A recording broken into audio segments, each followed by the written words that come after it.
8 tips on how to become a millionaire.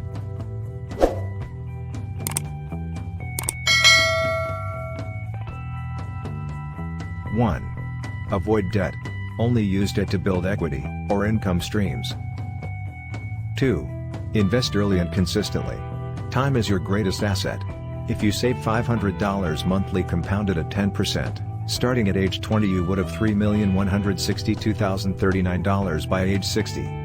However, if you started at age 30, you would have $1,130,243 at age 60. A 10-year delay in starting would cost you over $2 million. 3. Prioritize your savings strategy. Pay yourself first. Save at least 10% of your income. 20 to 30% if possible. 4. Increase your income. More income equals faster goal attainment. Aim for multiple income streams. 5. Eliminate unnecessary expenses. 6. Keep your millionaire goal in focus. 7. Work with an investment professional. 8.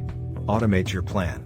Put your investment strategy on autopilot, and monitor progress periodically.